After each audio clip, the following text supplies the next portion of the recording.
ओम महागणाधिपतये नमः। प्रणो देवी सरस्वती वाजेभिर्वाजिनीवती धीनामवत्र्यवतु। ओम महासरस्वत्यै नमः। हरि ओम। असतो मा सद्गमय तमसो मा ज्योतिर्गमय मृत्योर्मा अमृतंगमय। ओम शांति शांति शांति। मातृदेवो भव पितृदेवो भव आचार्य देवो भव अतिथि देवो भव। ओम गुरुर्ब्रह्मा गुरुर्विष्णु गुरुर्देवो महेश्वरः गुरु साक्षात् परम ब्रह्म तस्मै श्री गुरवे नमः। सर्वेभ्यः नमस्कारः। सर्वेभ्यः ये आगतवन्तः ते सर्वेभ्यः आह्वानं व्याहरामि। सर्वेभ्यः नमस्काराः। प्रोज्वल मंडल प्रथम वक्ता आगतवान्। तृतीय वक्ता रमा कल्याणी महोदया अपि आगतवती। द्वितीय वक्ता मूले महोदय न आगतवती, आगच्छति स्यात्, चिन्ता मास्तु। सो आरम्भं कुर्मः। इदानीम् अद्य त्रीणि प्रसङ्गानि सन्ति। प्रथम प्रसङ्गमस्ति अद्य वेबिनार् संख्या षष्ठसप्ततिः संख्या अस्ति। अद्य वेदसंस्कृतसमिति वेदिकायां प्रथमभाषणं भवति प्रोज्वल मंडल फ्रॉम वेस्ट बेंगाल। सः पत्रं दत्तवान् an initiative view of astronomy in ancient India. भवान् हिंदी में भाषणं ददाति। प्रोज्वल मंडलम् आह्वयामि। स्वागतं महोदय। प्रोज्वल महोदय स्वागतं। नमस्ते नमस्ते नमस्ते। He is a student of graduation from West Bengal College, and as an young man taking a paper like this and presenting is a very great initiative. I appreciate his efforts, and he has done a good job, and he has secured also good marks for his paper, above 70. So I appreciate his efforts for this, and we all encourage him to be a future good writer. So I request Projwal Mandal to start the conversation. आरंभं करोति इति आह्वयामि। प्रोज्वल जी नमस्ते। हिंदी भाषायां हिंदी में बात करोति। प्रोज्वल जी हिंदी में बात करोति। पेपर सह हिंदी भाषायाम् अपि दत्तवान्, आंग्ल भाषायाम् अपि दत्तवान् पत्रं, परन्तु प्रेजेंटेशन हिंदी भाषायां करोति। हिंदी भाषायां हिंदी भाषे प्रसंगं करोति इति अहं वदामि। प्रोज्वल जी आरंभं कीजिए। अच्छा, नमस्ते। हम पहले गायत्री मंत्र से स्टार्ट करना चाहते हैं। ओम भूर्भुवस्वः तत्सवितुर्वरेण्यं भर्गो देवस्य धीमहि धियो यो न प्रचोदयात्। तो पहले हम इनिशिएटिव व्यू ऑफ एस्ट्रोनॉमी के बारे में हम कर रहे हैं, तो हम हिंदी में ही बात कर रहे हैं। और पेपर में भी दो पेपर हमने दिए थे, एक हिंदी और एक इंग्लिश में, तो हम हिंदी से ही बात करना चाहते हैं। तो पेपर स्टार्ट कर रहे हैं हम। अस्तु।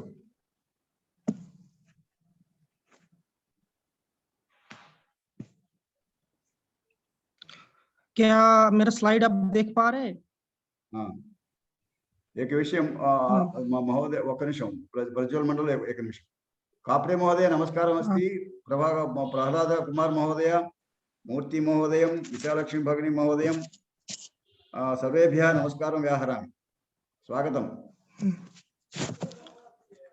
ओके, मैं स्टार्ट कर रहा हूँ। स्टार्ट करो। प्राचीन भारत में खगोल विज्ञान का परिचय जो इंडियन एस्ट्रोनॉमी का है, उसके बारे में हम जानना चाहते हैं।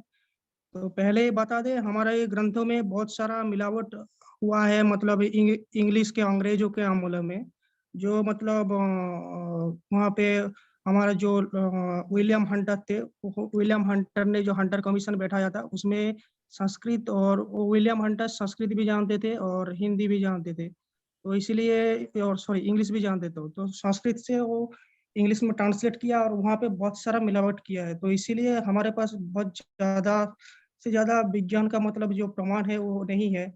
इसके बाद भी मतलब अंग्रेजों ने मैक्स मुलर को उन्होंने जर्मन स्कॉलर मैक्स मुलर को दायित्व दिया था, इसीलिए जो कोई वो संस्कृत को इंग्लिश में ट्रांसलेट कर सके, लेकिन वहाँ पे भी बहुत ज़्यादा मिलावट कर दी है। और विलियम हंटर कमीशन जो मतलब विलियम हंटर ने किया था, तो वहाँ से हमारे जो प्राच्य मतलब भारतीय जो शिक्षा व्यवस्था है उसको पूरी तरफ से हटा दिया था और वहाँ से पूरा पाश्चात्य शिक्षा व्यवस्था को लेके आया था। और यहाँ पे जो हमारे ग्रंथों में जो सब विज्ञान छुपा हुआ था उसको उन्होंने पूरी तरफ से एकदम मतलब हटा दिया था और फिर से नए-नए ग्रंथों में लिख के मतलब वहाँ पे एडिट कर चुके थे और इधर-उधर की चीज़ भर दिए थे। तो इसके बाद भी और हमारे जो इंडिया में विदेशी आक्रमण हुआ था, जैसे कि मोहम्मद बिन कासिम आए थे, मोहम्मद घुरी आए थे और अन्यथा जो सब आए थे मतलब जैसे कि बाबर आए थे और मोहम्मद घुरी आए थे और ऐसे लोग इन्होंने हमारा जो भारतीय संस्कृति है वहाँ पे जो ग्रंथ है उस ग्रंथ को पूरी तरफ से कुछ-कुछ तबाह किए दिए थे। इसीलिए हमारे पास ज़्यादा कुछ प्रमाण नहीं है, फिर भी हम कोशिश करते हैं यहाँ से कुछ प्रमाण के लेने के लिए।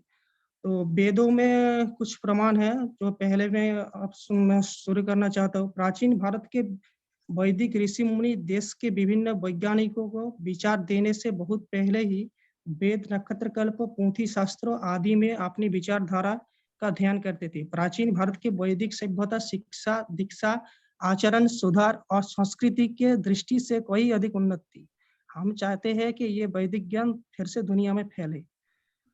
लेकिन वर्तमान में गुरुकुल का मतलब घटने की वजह से और विभिन्न प्रतिकूल परिस्थितियों के कारण में यहाँ पे जो वेदों का रचना, वेद का जो कल्चर है वो इधर-उधर घट रहा है। तो इसीलिए हमें इस जो वैदिक विज्ञान जो है इसको जानने की आवश्यकता है। तो मैं इस मुद्दे में बात कर रहा हूँ। तो पहले ही पॉइंट है वेदों में सूर्य ग्रहण की वैज्ञानिक व्याख्या है।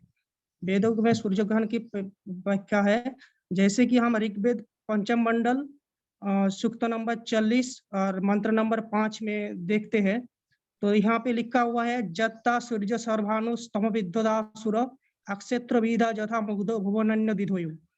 यहाँ पे लिखा हुआ है हे सूर्य, आपने जिसे अर्थात चंद्रमा को खुद का प्रकाश रूप में खुद का रश्मि दिया है, वही चंद्रमा जब आपको आच्छादित कर देता है तो पृथ्वी अचानक अंधकार में भयभीत हो जाती है। यहाँ पे पूरी तरफ से मतलब सूर्य ग्रहण का जो व्याख्या है यहाँ पे दिया हुआ है। तो दूसरी पॉइंट है सूर्य को सभी ग्रह परिक्रमा करते हैं, अर्थात हेलियोसेंट्रिक जो विचार व्यवस्था है यहाँ पे यह दिया हुआ है जो सूर्य के सभी ग्रह परिक्रमा करते हैं। यहाँ पे जैसे हम लोग देख पा रहे हैं ऋग्वेद प्रथम मंडल सूक्त नंबर 164 और मंत्र नंबर 13 पे लिखा है पंचाराचे परिवर्तमाने तस्मिनातस्तर भुवनानि विश्वा। अर्थात यहाँ पे लिखा हुआ है पृथ्वी सहित सभी ग्रह अपनी दूरी घुरी पर तथा सूर्य के चारों ओर चक्कर लगाते हैं। अर्थात यहाँ पे लिखा है सन मतलब सेंटर पे है और बाकी सब ग्रहों और उपग्रहों मतलब सूर्य के परिक्रमा लगाते हैं, चक्कर काटते हैं। तीसरा पॉइंट जो है हम कोई लोग हनुमान चालीसा में पढ़ते हैं, तो हनुमान चालीसा में कुछ लाइन वगैरह होता है यहाँ पे मतलब सूर्य से पृथ्वी के दूरी जैसे कि कुछ सूचित किया गया है। जैसे ही उसका एक लेख होता है जुग सहस्त्र योजन पर भानु लिल्लोताई मधुर फल जानू। यहाँ पे इस लाइन का मतलब है इस लाइन में एक युग समान 12,000 वर्ष है। 1000 इक्वल टू 1000, 1 योजन इक्वल टू 8 मील, युग इंटू सहस्त्र इंटू योजन इक्वल्स टू 1 भानु, अर्थात 12,000 इंटू 1000 इंटू 8 इक्वल्स टू 960,000,000,000 और यहाँ पे 1 मील इक्वल्स टू 1.6 किमी है। तो 960,000,000,000 का मतलब है 960,000,000,000 इंटू 1.6 किमी इक्वल्स टू 1536,000,000। तो यहाँ पे देख पा रहे हैं हम जो पृथ्वी से सूर्य की दूरत्व है 15 करोड़ किलोमीटर के लगभग है। तो वर्तमान युग में यही मतलब लगता है कि मतलब वर्तमान युग में नासा ने भी यही बताया है कि पृथ्वी से सूर्य की दूरी है 15 करोड़ किलोमीटर के आसपास है। तो ये भगवान जब हनुमान ने मीठा फल सोच के सूर्य को मतलब खाने के लिए छलांग लगाया था, तो उसी के मतलब आधार से ये लाइन है, जुग सहस्त्र योजन पर भानु लीलो ताई मधुर फल जानू।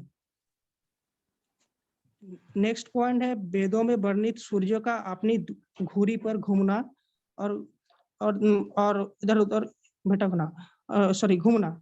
यजुर्वेद में मंत्र में जो 33 सूक्त नंबर 33 और मंत्र नंबर 43 में है कि सूर्य अपने कक्षों के और अपनी घुरी के चारों ओर और अपनी खंडित के साथ गुरुत्वाकर्षण बल की तरफ परिक्रमा करते हैं। अर्थात यहाँ पे लिखा हुआ है जो सूर्य खुद का अपने अक्ष पे घूमता है और उसके साथ साथ ही अपने ग्रह जो है मतलब उसके साथ मतलब सूर्य से उत्पन्न हुआ जो खंडित ग्रह है उसके साथ गुरुत्वाकर्षण बल के द्वारा परिक्रमा करते हैं। अर्थात यहाँ पे ग्रेविटेशन फोर्स का उल्लेख है जो यजुर्वेद का सूक्त नंबर 33 और मंत्र नंबर 43 पे है, यहाँ पे हुआ। और चंद्रमा, नेक्स्ट पॉइंट, चंद्रमा और सूर्य का ग्रहण, नक्षत्र, राशि, जो ज्वार भाटा सिद्धांत, तिथियों की प्रणाली आदि ये सब हमारे भारत में ही खोजी गई थी, लेकिन पश्चिमा जो विद्वान है वो इसका क्रेडिट लेते हैं।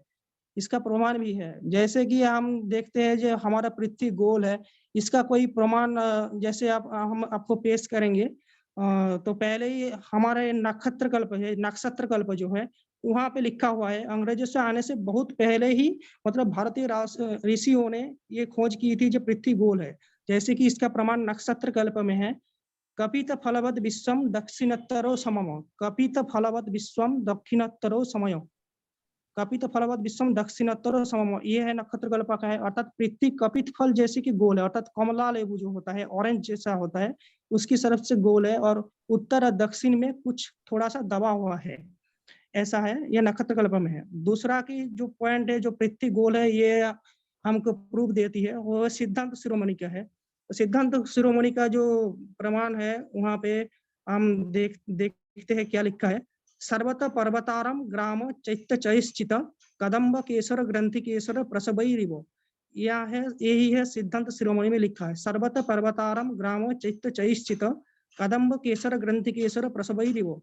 अर्थात यहाँ पे लिखा है ये पृथ्वी अर्थात जिस प्रकार कदम्ब गोल है, अर्थात कदम्ब फल जैसे गोल होता है और खेसर से घिरो होता है, उसी प्रकार ये पृथ्वी भी गोल है और चारों ओर से ग्रामों, वृक्षों, पहाड़ों, नदियों, समुद्रों आदियों से घिरी हुई है। अर्थात यहाँ पे पूरी तरफ से प्रूफ हुआ है कि पृथ्वी गोल है और जो नक्षत्र कल्प में लिखा हुआ है वहां पे दिख रहा है कि कपित फल के समान गोल है और उत्तर और दक्षिण में पृथ्वी कुछ दबा हुआ है। और नेक्स्ट पॉइंट हम जाते हैं तो पृथ्वी की गति को आर्यभट्ट ने मतलब ग्रीक विज्ञान जो ग्रीक विद्वान थे और पिथागोरस के जन्म से बहुत पहले और इटली की कोपरनिकस से बहुत पहले ही कहा था। तो हम लोग जैसे जानते हैं जो पिथागोरस और जो कोपरनिकस है वो पृथ्वी के गति को बताया था पहले, जो कि पृथ्वी स्थिर नहीं है, पृथ्वी सूर्य के चारों ओर घूमता है, यह पहले कोपरनिकस ने कहा था। लेकिन ऐसा नहीं है, ऐसा पश्चिमी देशों के लिए मतलब जो है वो खुद अपने क्रेडिट लेते हैं। जैसे कि हम आपको प्रूफ दे रहे हैं, पहला प्रूफ है जो आर्यभट्ट ने कहा था, चला पृथ्वी स्थिरा भाति, अर्थात आर्यभट्ट ने कहा था पृथ्वी गतिमान है परंतु उसे स्थिर प्रतीत होता है, ऐसा बताया था उन्होंने। दूसरी बात जो पॉइंट है जो पृथ्वी स्थिर नहीं है, पृथ्वी चलमान है और सूर्य के चारों ओर घूमता है, ऐसे दूसरे प्रमाण है जो मतलब जो जो जो वहां पे उल्लेख है, वहां पे भपंजर में है, आर्यभट्ट ने जो लिखा था तो वहां पे लिखा था, उन्होंने लिखा था कि भपंजरो स्थिरो भूरवा वृत्ता प्रतिदैवसिको उदयस्तमयो संपादयति नक्षत्र ग्रहणम, भपंजरो स्थिरो भूरवा वृत्ता प्रतिदैवसिको उदयस्तमयो संपादयति नक्षत्र ग्रहणम, ये आर्यभट्ट भपंजर ने ग्रंथ में कहा था। अर्थात नक्षत्र राशि स्थिर है, नक्षत्र मंडल राशि स्थिर है, लेकिन पृथ्वी निज अक्ष के सहारे घूमने की वजह से और ग्रहों और नक्षत्रों का प्रतिदिन उदय और अस्त होता है। मतलब पृथ्वी के घूमने की वजह से ही हम लोग मतलब नक्षत्र को देख पा रहे हैं, उदय हो रहा है, जैसे सूरज की उदय हो रहा है, अस्त हो रहा है। और वही और जो मतलब नक्षत्र है जैसे कि रात में दिखा जाता है, उस मतलब उदय अस्त होता है पृथ्वी के निज अक्ष के घूमने की वजह से। यहाँ लिखा हुआ है, भापंजर आर्यभट्ट ने लिखे थे उन्होंने। दूसरी नेक्स्ट पॉइंट हम देखेंगे कि पश्चिमी विद्वानों से बहुत पहले ही भारतीय ऋषि ने भी गति विचार के द्वारा, इसी गति विचार के द्वारा, मतलब वो जो पहले बताया गया है कि खुद की निज अक्ष में घूमने की वजह से ही सूर्य का मतलब नक्षत्र और अन्यान्य जो ग्रह है उसका उदय अस्त हो रहा है, इसका प्रमाण भी है। इसके प्रमाण के आधार से मतलब हमारे जो ऋषियों ने कुछ सूर्योदय मतलब विभिन्न देशों में, अलग अलग देशों में विभिन्न समय सूर्योदय और सूर्यास्त का मतलब कुछ समय का अंतर निर्णय किए थे। इसमें भी लिखा हुआ है, जो भापंजर में ही लिखा हुआ है। तो इसका कुछ यहाँ पे हम आपको कोटेशन दे रहे हैं। लंकापुरे कस्य जदोदय सत् तदा दिनार्धं जमकटिपुर्यम् अधंतदा सिद्ध पुरहे स्तकाल सात रोम के रात्रि दलं तदैव। लंकापुरे कस्य जदोदय सत् तदा दिनार्धं जमकटिपुर्यम् अधंतदा सिद्ध पुरहे स्तकाल सात रोम के रात्रि दलं तदैव। अर्थात यहाँ पे लिखा है, लंका में जब सूर्य का उदय होता है तब जमकोटिपुरी में दोपहर होता है, और जब सूर्य लंका के निचले हिस्से में सिद्धपुरी में सूर्य जब मतलब अस्तगमनोमुखी होता है तो रोम में रात होता है। अर्थात यहाँ पे हम देख पा रहे हैं कि विभिन्न देशों में मतलब सूर्य का उदय अस्त का समय विभिन्न होता है, ऐसा हमारा यहाँ पे स्क्रिप्चर में लिखा हुआ है। भापंजर आर्यभट्ट ने लिखा थे उन्होंने। तो दूसरे बात नेक्स्ट पॉइंट हम देखेंगे, पृथ्वी जो मतलब अंतरिक्ष में है, पृथ्वी जो शून्य मंडल या अंतरिक्ष में स्थित है, और पृथ्वी का गुरुत्वाकर्षण बल की खोज मतलब भारतीय ऋषि ने ही आइजैक न्यूटन से पहले की थी, लेकिन हम लोग इससे का क्रेडिट हर वक्त देते हैं मतलब जो पश्चिमी विद्वान को है, पश्चिमी साइंटिस्ट को। जैसे कि सूर्य सिद्धांत में नहीं लिखा था, सूर्य सिद्धांत ग्रंथ में लिखा था कि जो पृथ्वी जो मतलब शून्य मंडल में स्थित है, इसका प्रमाण है। सूर्य सिद्धांत ग्रंथ में लिखा है भूगोल बोमनी तिष्ठति, अर्थात भूगोल बोमनी तिष्ठति यहाँ पे लिखा है, यानी गोलाकार पृथ्वी शून्य मंडल में है पूरे, मतलब जो गोलाकार पृथ्वी है वो अंतरिक्ष में पूरा भासमान है। और दूसरी पॉइंट जो है, जो पृथ्वी जो शून्य मंडल में है, इसका जो प्रमाण है, तो इसका प्रमाण भास्कराचार्य ने भी दिया था। भास्कराचार्य ने अपने सिद्धांत शिरोमणि में जो लिखा था उसका भी प्रमाण एक आपके साथ हम पेश कर रहे हैं। तो उन्होंने लिखा था, नान्याधारं सशक्ता बियोति च नियंति तिष्ठति हस्य पृष्ठे निष्टं विश्वंच सत्संग सदनुज मनुजा दित्त दैत्यं समन्तं। और एक बार रिपीट कर रहे हैं हम, नान्याधारं सशक्ता बियोति च नियतं तिष्ठति हस्य पृष्ठे निष्टं विश्वंच सत्संग सदनुज मनुजा दित्त दैत्यं समन्तं। अर्थात यहाँ पे उन्होंने बोला है, पृथ्वी में मतलब पृथ्वी अपनी ही शक्ति से बिना किसी सहारे आकाश मंडल में है। अर्थात ये यहाँ पे पृथ्वी अपनी ही शक्ति में बिना कोई सहारे में आकाश मंडल में है, नक्षत्र मंडल में भासमान है, जो फ्लोटिंग है।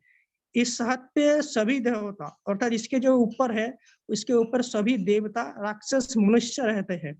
अर्थात यहाँ पे भी हम देख पा रहे हैं कि जो पृथ्वी जो शून्य मंडल में, इसका प्रमाण है।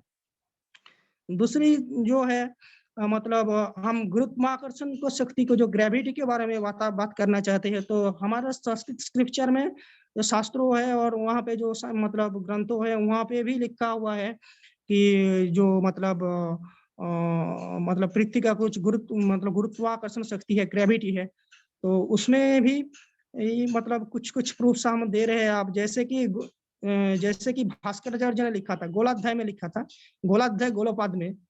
तो उसने ये लिखा था, आकृष्ट शक्तिश्च मोहितया जत खस्थं गुरु साभिर्मुखं सशक्ता आकृष्यते तत्पतति भाति समय समन्तं पतति अंखे। मैं एक बार फिर से रिपीट कर रहा हूँ, आकृष्ट शक्तिश्च मोहितया जत खस्थं गुरु साभिर्मुखं सशक्ता आकृष्यते तत्पतति भाति समय समन्तं पतति अंखे। अर्थात यहाँ पे लिखा हुआ है कि पृथ्वी में आकर्षण शक्ति है। जो गोलाध्याय में लिखा हुआ है इसी श्लोक में यहाँ पे लिखा हुआ है पृथ्वी में आकर्षण शक्ति है, क्योंकि जब कोई भारी वस्तु आकाश में फेंकी जाती है, कुछ भारी वस्तु अगर आकाश में फेंकी जाती है तो पृथ्वी उसे अपनी शक्ति से आकर्षित करता है।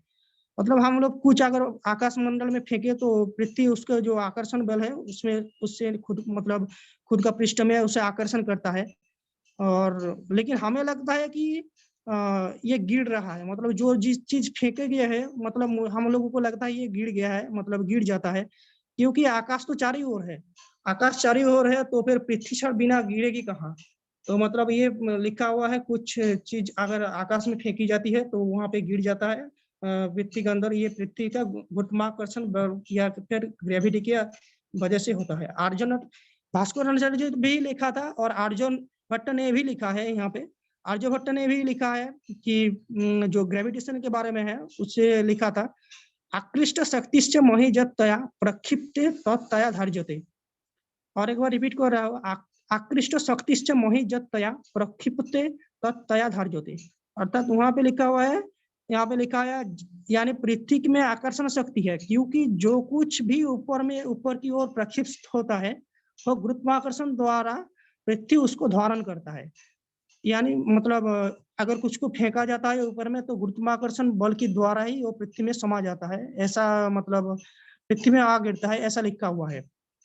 तो नेक्स्ट पॉइंट हम देखेंगे कि जो चंद्र ग्रहण और सूर्य ग्रहण होता है उसमें हम लोगों को लगता है कि मतलब जो कुसंस्कार है, मतलब सुपरस्टिशन है, हम लोग मतलब शास्त्र के गुज्ज अर्थों को समझ नहीं पाए हैं और हमें लगता है कि ये राहु केतु के मतलब ग्रास करने से वजह से ही सूर्य चंद्र को ग्रास करने की वजह से ही होता है।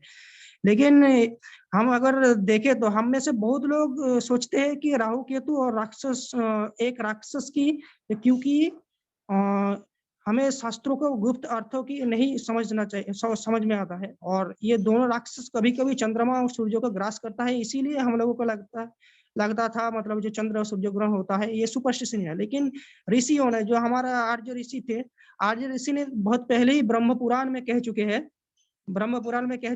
इसका जो वैज्ञानिक व्याख्या है उसमें बोल चुके हैं। जैसे कि उन्होंने बताया है पर्व काले में, ब्रह्म पुराण में जो पर्व काले है वहां पे लिखा है, पर्व काले तु संप्रप्ते चंद्रको छदयस्यसि भूमिश्छाया गतश्चंद्रं चंद्रगहकं कदाचन। मैं एक बार और रिपीट करता हूँ, पर्व काले तु संप्रप्ते चंद्रको छदयस्यसि भूमिश्छाया गतश्चंद्रं चंद्रगहकं कदाचन। ये पर्व काले में लिखा हुआ है। अर्थात यहाँ पे लिखा हुआ है कि पूर्णिमा और प्रतिपद के जो संधिखंड में है, पूर्णिमा और प्रतिपदा के जो संधिखंड में है, और जो है अमावस्या और प्रतिपदा के जो मिलन में संधिखंड में है, तो वहां उस समय में राहु रूप की जो छाया है, राहु रूप की जो छाया है, उस छाया ने चंद्रमा और सूर्य के मतलब सूर्य को तक मतलब वहां पे मतलब घेर लेती है वहां पे। तो इसीलिए सूर्य और चंद्र ग्रहण होता है। तो यहाँ पे दिखा हुआ है कि पूर्णिमा और अमावस्या का, पूर्णिमा और प्रतिपदा का जो संधिखंड है, और अमावस्या और जो प्रतिपदा का जो संधिखंड में है, और राहु रूप जो छाया है उसे सूर्य और चंद्र में मतलब वो जो है वो वहां पे कवर करता है, इसीलिए सूर्य चंद्र ग्रहण होता है। तो सूर्य सिद्धांतों में भी यही कहा है, सूर्य सिद्धांतों ग्रंथ में भी इसका प्रमाण है, जो मतलब चंद्र और सूर्य ग्रहण के बारे में जो प्रमाण है उस प्रमाण को भी मैं बता रहा हूँ। सूर्य सिद्धांत ग्रंथ में भी बताया गया है, छादक भास्कर सिंधु अधस्तो घनो वस्तुवेद भूश्छाया प्रांगमुखश्चंद्रो विसत्यस्य भवेदसो। छादको भास्कर सिंधु अधस्तो घनो वस्तुवेद भूश्छायां प्रांगमुखश्चंद्रो विसत्यस्य भवेदसो। ये सूर्य सिद्धांत का 4 अध्याय 4 और सूत्र नंबर मतलब श्लोक नंबर 9 है। सूर्य सिद्धांत का चतुर्थ अध्याय और श्लोक नंबर 9 है, यहाँ पे लिखा हुआ है। यहाँ पे भी मतलब चंद्र ग्रहण और सूर्य ग्रहण का जो वैज्ञानिक व्याख्या है यहाँ पे दे दिया गया है। तो फिर नेक्स्ट पॉइंट हम देखेंगे कि ज्वार भाटा के लिए। ज्वार भाटा हम लोगों को लगता है कि कुछ दिन पहले भी लगता था कि ज्वार भाटा में सच में जल का जो है उसमें उसका स्तर मतलब बढ़ रहा है, जल का परिमाण बढ़ रहा है और घट रहा है, ज्वार में बढ़ रहा है और भाटा में घट रहा है। तो ये बिल्कुल नहीं है, क्योंकि विष्णु पुराण में हमारा जो ऋषियों है और ऋषियों ने लिख के गया था। विष्णु पुराण जो है द्वितीय अध्याय जो है सूक्त नंबर 4 और मंत्र नंबर 90 से 91 तक मतलब यहाँ पे लिखा हुआ है। उन्होंने इसका वैज्ञानिक व्याख्या दिया है क्यों ऐसा होता है, और मतलब सच में ही क्या जल का मतलब ज्वार भाटा में जल का कुछ स्तर का घटता है या मतलब वृद्धि होता है क्या। तो यहाँ पे इस वैज्ञानिक व्याख्या में लिखा हुआ है, उन्होंने विष्णु पुराण में लिखा हुआ है कि स्थालिस्थमग्नि संयोगत उद्रेकी सलिलं यथा तमेन्दु वृद्धो सलिलम अप्तोधो मुनि सप्तमो। ये है विष्णु पुराण का द्वितीय अध्याय चतुर्थ सूक्त और मंत्र नंबर 90। स्थलिस्थमग्नि संयोगात उद्रेकिं सलिलं यथा तमेन्दु वृद्धो सलिलम अप्तोधो मुनि सप्तमो। ये है। और दूसरा जो श्लोक है वही श्लोक है विष्णु पुराण का जो है द्वितीय अध्याय है और चतुर्थ मतलब सूक्त है और श्लोक नंबर 90 से 91 तक है। वहां पे लिखा हुआ है ननुन्या नातिरिक्तश्च वर्धन तापो ह्रसन्ति च उदयस्तो मयम बिंदो पक्षयो शुक्ल कृष्णयो। ननुन्या नातिरिक्तश्च वर्धन तापो ह्रसन्ति च उदयस्तो मयम बिंदो पक्षयो शुक्ल कृष्णयो। अर्थात यहाँ पे लिखा हुआ है कि ज्वार भाटा में जल का वास्तव में ना कोई ह्रास होता है और ना ही कोई वृद्धि होता है। जैसे जैसे घड़े में पानी गर्म होता है और पानी फूल जाता है मगर उसमें पानी एक ही रहता है, उसी तरफ शुक्ल और कृष्ण पक्षों में चंद्रमा की कला की ह्रास और वृद्धि के साथ साथ समुद्र का पानी का जो स्तर है उसका ह्रास और वृद्धि होता है। मतलब एक घड़े में आप अगर पानी डाल दे, पानी डालने के बाद उसको उबाला जाए तो उसमें जो मतलब उसका पानी जब फूल जाता है, इसी तरफ से ही मतलब जब चंद्रमा शुक्ल और कृष्ण पक्षों में चंद्रमा का जो कोलाकर ह्रास और वृद्धि होता है उसी तरफ मतलब चंद्र और चंद्रमा को शुक्ल और कृष्ण पक्ष में चंद्रमा को जो मतलब कोलाकर ह्रास और वृद्धि होता है। इसीलिए मतलब हमारा जल में जो समुद्र और नदियों का जो जल है वहाँ पे मतलब जो स्तर है वो बढ़ दिखता है और मतलब कभी घटता है। तो ऐसे ही ज्वार भाटा होता है, लेकिन असल में जो पानी है पानी का स्तर एक ही रहता है, उससे उसमें मतलब ना कोई जल का स्तर बढ़ता है ना ही कहीं कम मतलब घटता है, ऐसा लिखा हुआ है।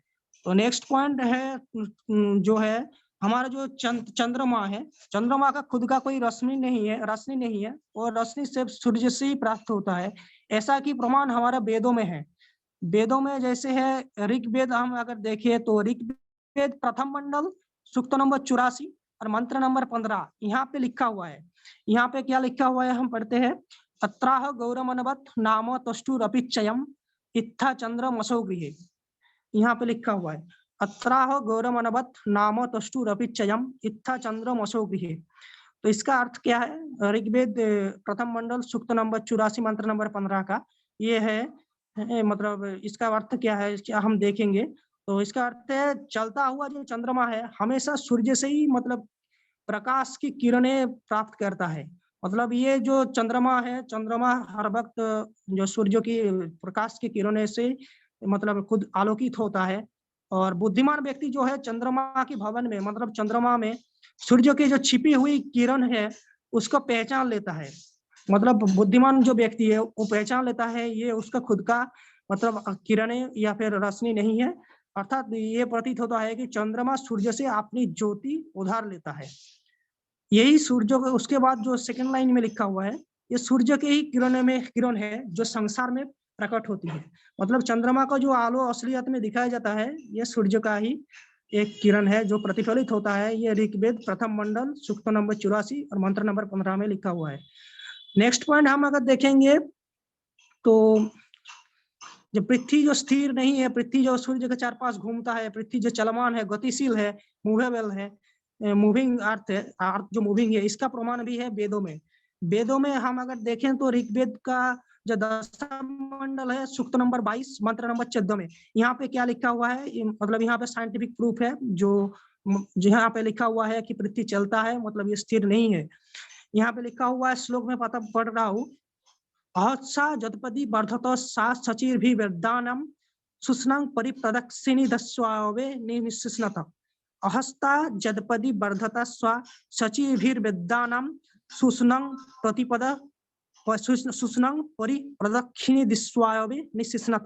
ये ऋग्वेद दशम मंडल 22 सूक्त नंबर 22 और मंत्र नंबर 14 में लिखा हुआ है। अर्थात यहाँ पे लिखा हुआ है ये पृथ्वी हाथ पैर पे रहित है, हाथ पैर इस पृथ्वी में नहीं है, लेकिन फिर भी ये चलता है, ये आगे बढ़ती है। पृथ्वी जो है, जो अर्थ है और सभी उस पृथ्वी के ऊपर और पृथ्वी के अंदर जो सब है वही सभी मतलब उसके साथ ही चलता है। ये मतलब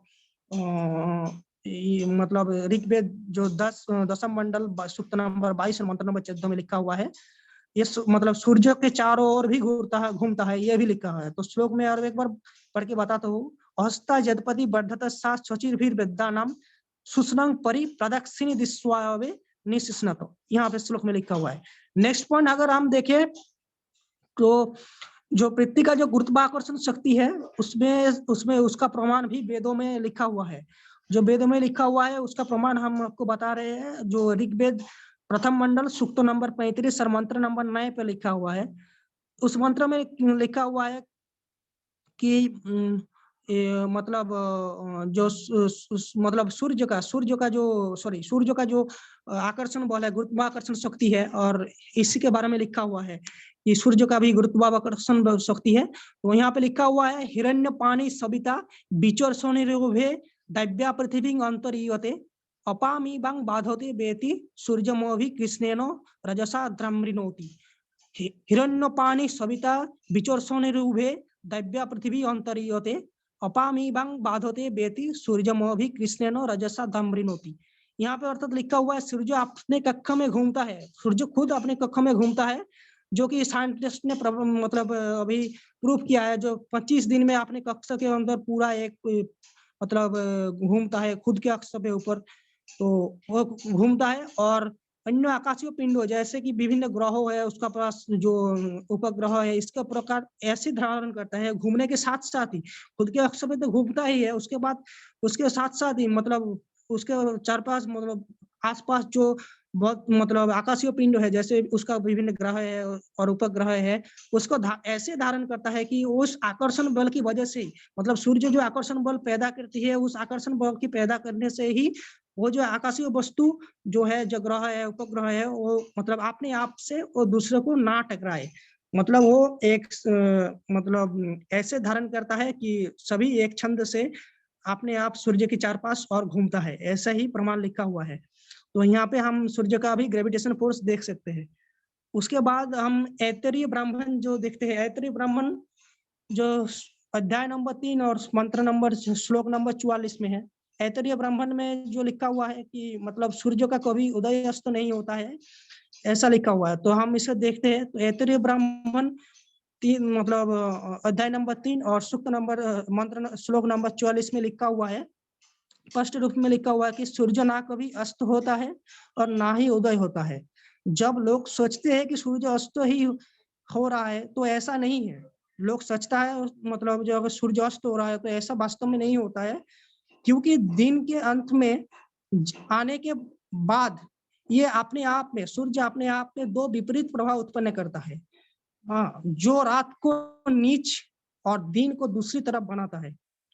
रात के अंत तक पहुंचने के बाद, जो रात के अंत उस सूर्य जगह पहुंच गए हैं, मतलब दूसरे गोलार्ध में जो जा चुका है, तो अपने आप में वो दो विपरीत प्रभाव पैदा करती है, जो दिन के नीच और रात की दूसरी तरफ बनाता है। दरअसल सूर्य कभी अस्त ही नहीं होता है, ये पूरी तरफ से स्पष्ट रूप से प्रमाणित मतलब लिखा हुआ है ऐतरेय ब्राह्मण 3 और 44 में, मतलब अध्याय नंबर 3 और श्लोक नंबर 44 में। तो ऐसे ही हम लोग प्रमाण देखते रहे। और भी बहुत सारे प्रमाण है, जैसे कि हम पृथ्वी के जो आकर्षण शक्ति है, आकर्षण शक्ति के जो प्रमाण है, जो हमारा जो वैशेषिक दर्शन ऋषि महर्षि कणाद ने लिखा हुआ है। तो ये पेपर में नहीं है, लेकिन हम कुछ एक्स्ट्रा बता रहे हैं। जैसे मतलब लिखा हुआ है वैशेषिक दर्शन जो देखते हैं, तो वहाँ पे वैशेषिक दर्शन वैशेषिक सूत्र जो पंचम अध्याय प्रथम आणिक और मंत्र और श्लोक नंबर 7, वैशेषिक दर्शन पंचम अध्याय प्रथम आणिक और श्लोक नंबर 7 में लिखा हुआ है कि संजोग भावे गुरुत्वत्पतनम, ये लिखा हुआ है। संजोग भावे गुरुत्वत्पतनम अर्थात अगर कोई वस्तु को बिना बाधाए ऊपर से छोड़ दिया जाता है तो उससे मतलब गुरुत्वाकर्षण शक्ति की वजह से ही वह पृथ्वी को धारण करता है, ये लिखा हुआ है, ऐसा प्रमाण में है। और जैसे कि है पृथ्वी और सूर्य मतलब चंद्र जो पृथ्वी के चारों ओर घूमता है और पृथ्वी चंद्र जो सूर्य के चारों ओर घूमता है, इसका प्रमाण भी है। इसका प्रमाण जैसे है ऋग्वेद जो प्रथम मंडल प्रथम मंडल ऋग्वेद दशम मंडल सूक्त नंबर 89 और मंत्र नंबर 1 पे जो लिखा हुआ है, वहां पे लिखा हुआ है कि पृथ्वी मतलब सूर्य के चार पास चंद्रमा सूर्य के चार पास और चक्कर काटता है, ये वहां पे लिखा हुआ है। तो ऐसे भी और भी प्रमाण है, जैसे हमारा पृथ्वी कॉस्मोलॉजी के बारे में कुछ लिखा हुआ है, वेदांत सूत्रों में भी कुछ लिखा हुआ है। जैसे हमारे वहां पे लिखा हुआ है कि वेदांत सूत्र अध्याय नंबर 4 और श्लोक मतलब सूत्र नंबर 22 पे वहां पे लिखा हुआ है कि अनावृति शब्दों हम, अर्थात यहाँ पे लिखा हुआ है कि जब पृथ्वी के मतलब जब इस दुनिया के पहले जो था तब यहाँ पे ना ही कुछ था, ना कुछ ग्रह था, ना कुछ नक्षत्र था, यहाँ पे सिर्फ था मतलब कुछ भी नहीं था, पूरा फाक मतलब अंतरिक्ष में था। तो इससे कैसे उत्पन्न हुआ है? शब्दों से उत्पन्न हुआ है, मतलब कुछ शब्द से मतलब शब्द से की वजह से ही इस पृथ्वी का और विभिन्न ग्रहों सूर्य नक्षत्रों का इसका उत्पन्न हुआ है। तो ऐसे में ही हमारा विभिन्न जो प्रमाण है उस प्रमाण को मतलब हम लोग विभिन्न संस्कृत टेक्स्टों में देख पा रहे हैं। इस प्रमाण को प्राचीन भारत में जो वैदिक सभ्यता थी वो शिक्षा दीक्षा आचरण सुधार और संस्कृति की सृष्टि से कहीं ज्यादा उन्नत थी, यही प्रमाणित हुआ है। तो हम चाहते हैं कि इस जो मतलब इसका जो ये है मतलब प्रचार है, प्रचार प्रसार है, ये और बहुत सारे से मतलब फैले, ये हम लोग चाहते हैं। तो यही बात है। और नेक्स्ट कुछ और प्रमाणों हम आपको दे रहे हैं उसके बारे में। जैसे कि चंद्रमा और सूर्य की जो चंद्रमा जो सूर्य के प्रकाश मतलब परिक्रमा करते हैं, उस परिक्रमा का भी कुछ अंत है मतलब प्रमाण है। जैसे प्रमाण में लिखा हुआ है जो 10 पवित्र जो वेद है, पवित्र वेद में चांद का पृथ्वी को प्रदक्षिण करने का जो उल्लेख है यहाँ पे भी लिखा हुआ है। ऋग्वेद में दशम मंडल सूक्त नंबर 189 189 एंड मंत्र नंबर 1 पे मंत्र उल्लेखित है कि चांद मतलब चंद्रमा पृथ्वी को प्रदक्षिण करता है एवं उसके साथ चंद्रमा पृथ्वी को प्रदक्षिण करता है, उसके चार पास घूमता है एवं उसके साथ साथ उसके जो जन्मदाता है सूर्य को मतलब सूर्य को जो ज्वलंत है उसका भी अनुसरण करके उसको प्रदक्षिण करता है। मतलब यहाँ पे पूरी तरफ से ऋग्वेद में लिखा हुआ है मंत्र नंबर दशम मंडल सूक्त नंबर 189 मंत्र नंबर 1 पे लिखा हुआ है कि सूर्य मतलब चंद्रमा पृथ्वी और सूर्य दोनों को ही प्रदक्षिण करता है, ये लिखा हुआ है। तो हम चाहते हैं कि ऐसे ही मतलब जो ज्ञान है उस ज्ञान बहुत सी मतलब दुनिया में फैले और हमारा जो संस्कृत टेक्स्ट में जो समस्त विज्ञान है उस समस्त विज्ञान का मतलब असलियत में प्रचार हो और हमारा कुछ जो विज्ञान ने किया है उसका कुछ स्वीकृति मिलना चाहिए, ऐसा हमको लगता है। तो धन्यवाद, मेरा पेपर कंप्लीट हो चुका है, तो आप प्रश्न उत्तर कुछ कर सकते हैं अभी।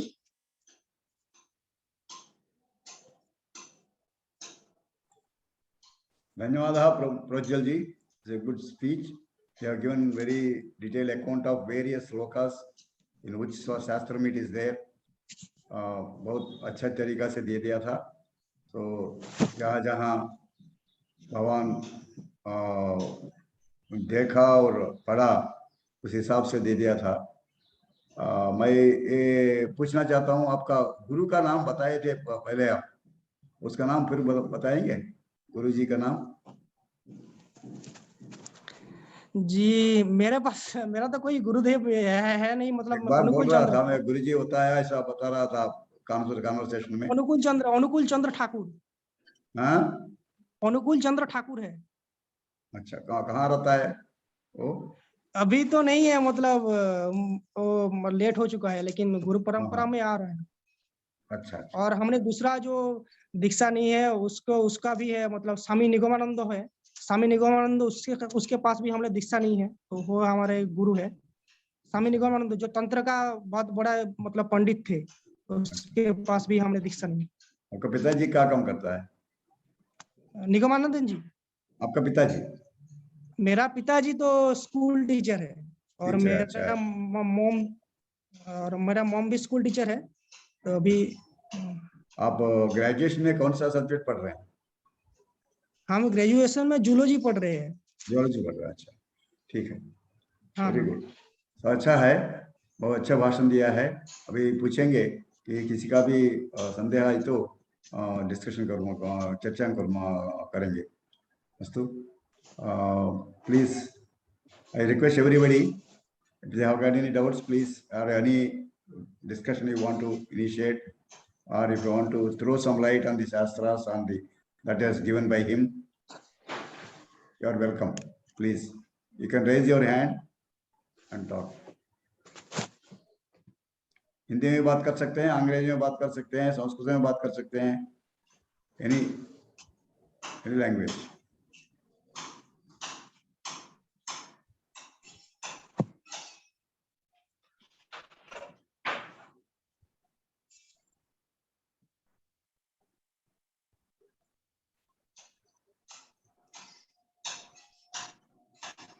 No questions? Ramakrishna, any of your views? Yeah, a very good presentation, Mandal. One Thank you. small correction I wanted to tell you that in the calculation, with respect to ये जो युग सहस्र योजना परभानु you have mentioned, no? Yes. So उसमें that just make one more zero added to that number 1536. Now I think in the print, the only 4 zeros are there, and you have to add one more zero there. हाँ, yes उसको आपको उसके बाद एक और शून्य लगाना है। हाँ, बस यही बात है। हाँ, उसके इसीलिए उसके बाद ही तो 15 करोड़ होगा, मतलब उसके मामूल है। Correct, you are right. तो जीरो का मतलब एक भूल। that is only a printing mistake, I understand, so that's okay. हाँ। So second thing,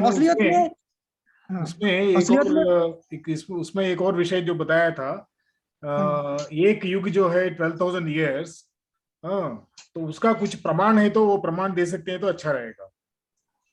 यही बात है, ये मतलब एक युग समान 12,000 बत्सर, मतलब ये कहाँ से लिया है? कुछ प्रमाण है क्या उसका?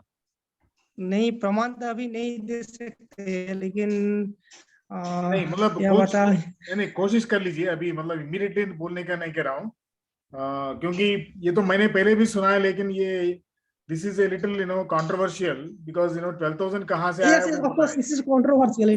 लेकिन मतलब कुछ किताबों में ये दिया हुआ है, जैसे आप देख सकते हैं। Because बाकी कलयुग है, त्रेता युग है, ये सब युग वहाँ पे भी युग का नाम आता है। अभी तो कलियुग, जैसे कि कलियुग है, कलियुग में अभी लिखा हुआ है हमारा जो मतलब कलियुग का आयु है 4,32,000 ईयर्स।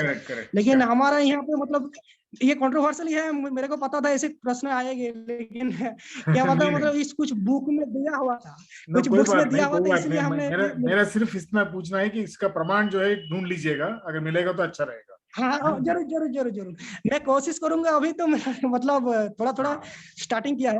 हाँ, नो प्रॉब्लम। एंड दूसरा एक और जो श्लोक आपने जो प्रस्तावित किया था, दैट इज लंका पुरस्य, है ना, that that day in Lanka and Rome and all that, correct?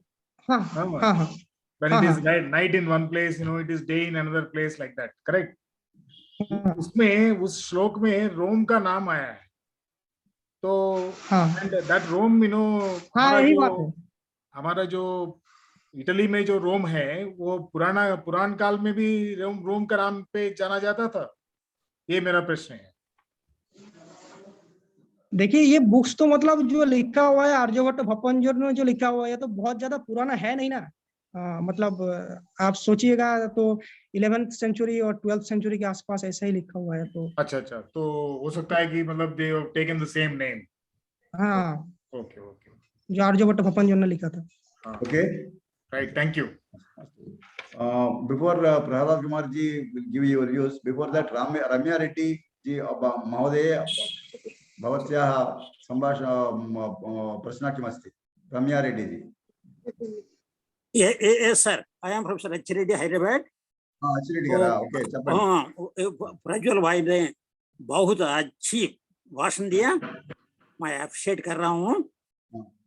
मगर एक छोटा से संदेह ऐसा होता है, बहुत छोटा से, ये इन्हों का आर्यभट्टा है, ये वराहमिहिर है, ये सब लोग had they, I mean, did they possess any instruments in order to measure all these things?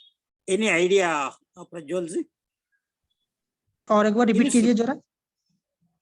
ये all people from starting from Rigveda to Aryabhatta, Bhaskara,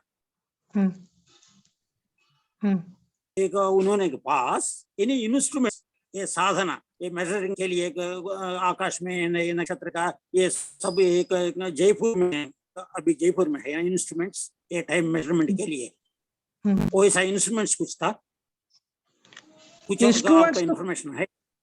हाँ, इंस्ट्रूमेंट्स तो देखिए, इंस्ट्रूमेंट्स कैसे साधना जयपुर में है ना अभी वो नक्षत्र, नहीं साधना के उसके पास तो कुछ इंफॉर्मेशन है आपके पास? नहीं उसके पास तो कुछ इंफॉर्मेशन नहीं है, लेकिन हमारा जो शास्त्रों में है, मतलब जो ऋषियों में ध्यान के अंदर से मतलब उसको मतलब अंतरिक्ष किया था, मतलब जो उपलब्ध किया था उसके हिसाब से ही उन्होंने ये लिखा था। मतलब वहां पे तो कुछ इंस्ट्रूमेंट्स वगैरह नहीं थे ना, लेकिन मतलब जो योगाभ्यास है, जो योग दर्शन है, योग दर्शन के अंदर से जो है ऐसे ही मतलब उन्होंने समझा था, ऐसा ही समझ लीजिए। बहुत अच्छा, इतना ही मेरे लिए। धन्यवाद महोदय, धन्यवाद आचार्य महोदय, धन्यवाद for participating in that meeting. Nice of you. धन्यवाद. Prahlad Kumar garu, namaskaram, please. Namaskaram, sir. First thing is the discussion about 12,000. Voice. This is not coming. I don't know why. Sometimes it is missing. You are going away from the mic. Am I audible now? Yeah, yes. Audible. Okay, sir. Then the first difference is when we talk of yugas, in earlier books, the yuga was only of 12,000 years. It is linked with the motion of the Jupiter, 1,000 years per circle, and then for 12 years at that rate, they counted it as 12,000 years yuga in the plane of the Jupiter connected with the solar system. As Divyamana and Manushamana and Divyamana, it was converted into 360 into that 12,000 years. Therefore, it has that way it has become 4,32,000 years. And then they converted them into number of zeros. Therefore, that yuga 4,32,000 years has slightly been different from the earlier yugas that were counted as only 12,000 years per yuga. In the calculation of original Rigvedic Jyotishya. The second point about this is yojanas, you cannot convert that into present-day miles. This is actually a, let us say, simple assumption based on our calculations. And then the third point is about the regard Jyotisha instruments that were used earlier. Now, recently it has been discovered in number of archaeological places. There have been civilizations dating back to at least 100,000 years who are familiar with all the movements of the stars, planets, and all that. Therefore, there is a difference between Nakshatra Mandala. Please, there is a difference between Nakshatra Mandala. Nakshatra Mandala is not a single star, but Nakshatra Mandala is actually one of the zodiacal constellations. Now, it has nothing to do with Taraka. Taraka is a star, whereas Nakshatra is just a group of stars along our equatorial belt. Therefore, one has to make that difference. And again, the 16 Shodasha Kala Purusha of Chandra, he is having what is called in Upanishads also, it is Purusha, and then Shoda Purusha. Then multiplied by 27 constellations, it comes to 432. That is, the Purnima, Amavasya Purnimas are repeated in the cycle of 432 years for to reoccur. Therefore, that is the calculation of the origin of 432. And that 432 multiplied by 10, it becomes 1 yuga, 2 zeros, it becomes another sort of yuga, and multiplied by 7 zeros, which is given in Chatvari Shrunga Trayo Asya Pada Dve Sirsha Saptahasta. So it comes to 432. Therefore, Prakrita Pralaya, that is the cycle of the universe, or which is counted in our ordinary present day astrophysics as cycle of Big Bang, universal cycle, Big Bang to Big Rest and back to Big Bang.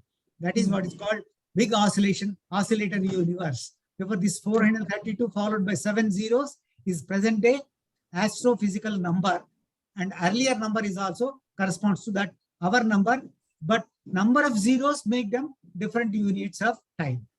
And that 432 divided by 4, 108 years, that 108 years is the solar years for cycle.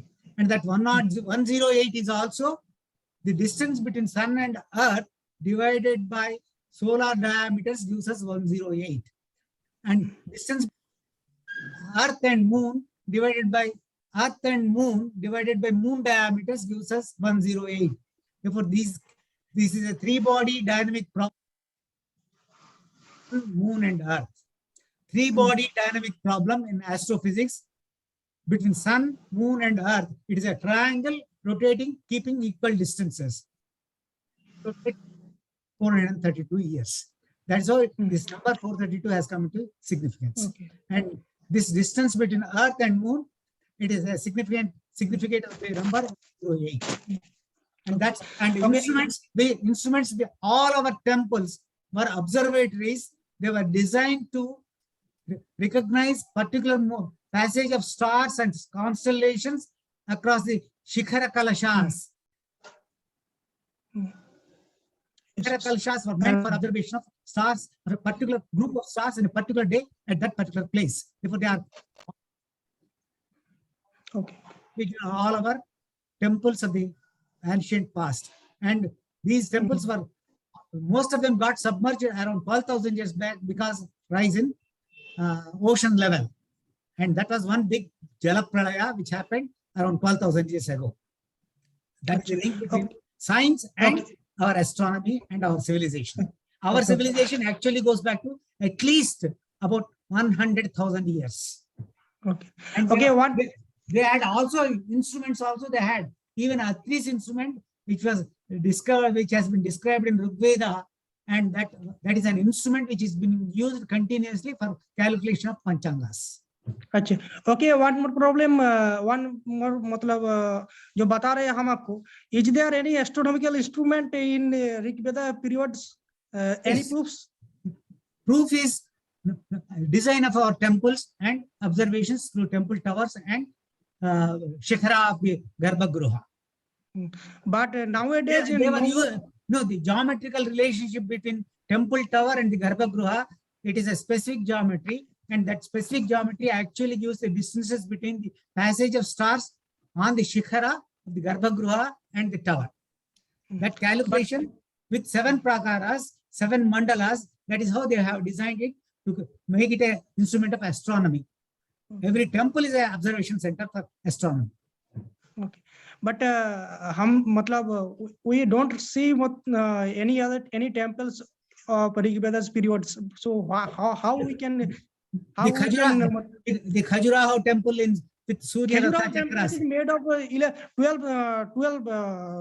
शताब्दी से 12,000 मतलब जो BC है मतलब ये D है उसमें तो हुआ था 12 से मतलब ख्रीष्ट पूर्व मतलब ख्रीष्ट पे मतलब आज से को लगभग before 800 years Khajuraho temples was made of. Yes, so, no, but not only that, don't think of only temples in India. The Dendera temple in Egypt, which has got 3 zodiacal signs, constellations repeated, painted on the roof of the Dendera temple in Egypt. It actually gives the passage of 3 passages of the whole Nakshatra Chakra, which has been moving on continuously. And one Nakshatra Chakra movement takes about 27,000 years.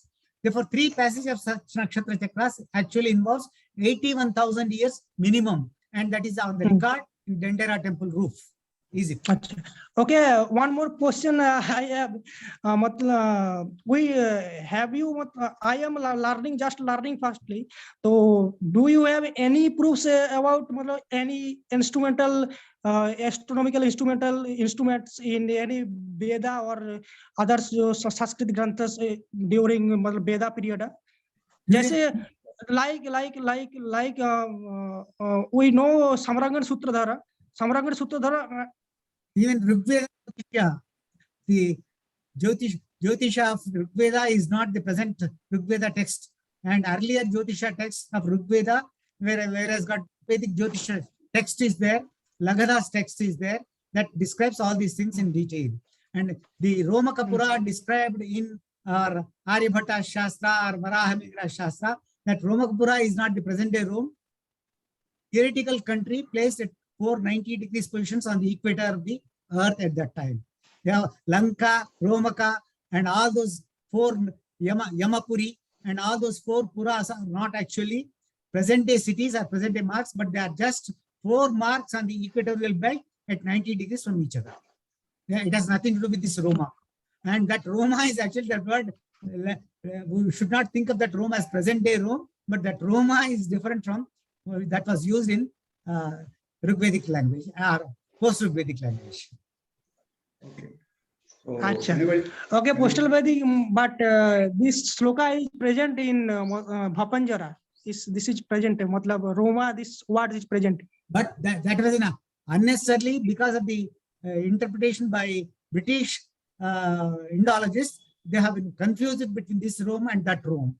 This Rome, present day Rome, is not the Rome of India. There is a Paitamaha Siddhanta, Romaka Siddhanta, Paulisha Siddhanta in Pancha Siddhantika of Varahamihira. There is a text called Pancha Siddhantika, and that Pancha Siddhanta that was used in India around about 50,000 years back. That is Paitamaha is a another name for Brahma. Chaturmukha Brahma is also called Pitamaha, and the Jyotish Shastra initiated by him is called Paitamaha Siddhanta. One more question I have. You are so much learned. That's why I am asking you a question.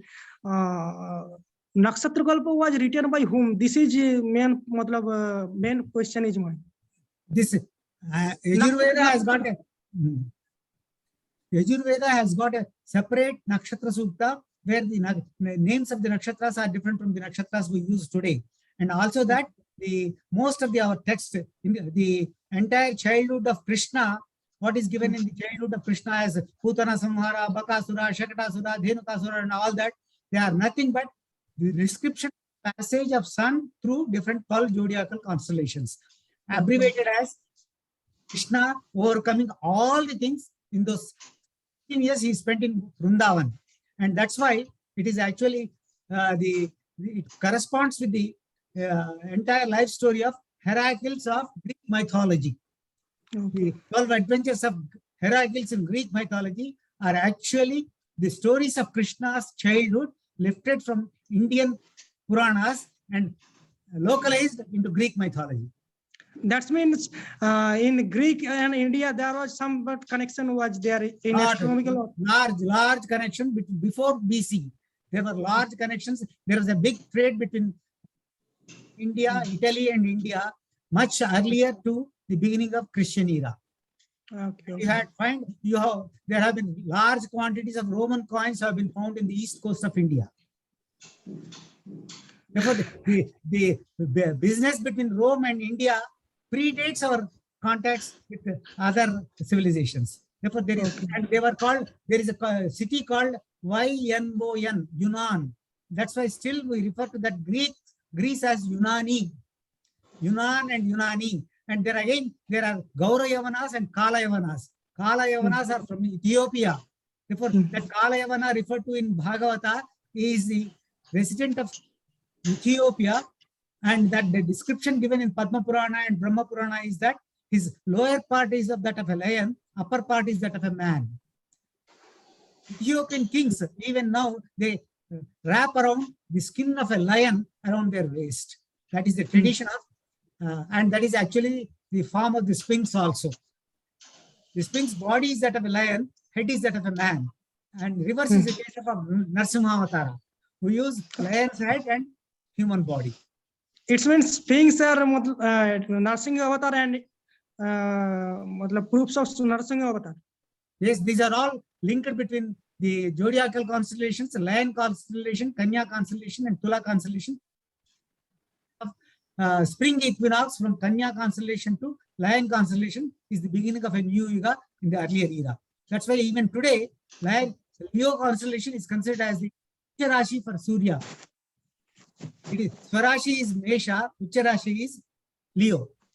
And whenever the spring equinox moved from Rashi to Kanya Rashi to Simha Rashi, that was considered giving birth to a son by Kanya.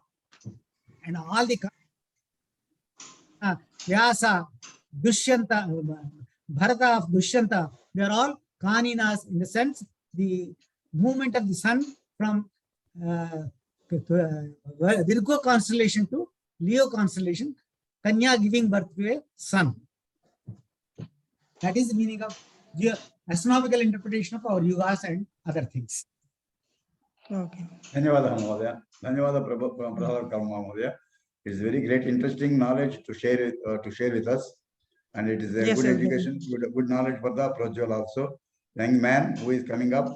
So please, I really wish him a long and prosperous future because of the interest he is taking. Continues to, I still ask him to learn, go back to Rigveda and learn the Rigvedic grammar, etymology, Nirukti. Then only he will be able to understand the implications of Rigvedic mantras. Okay, thanks. so we bless you, Mr. Prajwal. आशीर्वाद ददाते हैं. My full blessings to him, sir. So धन्यवादाः for presenting your article to us, and I request I will now let us go to the next class, this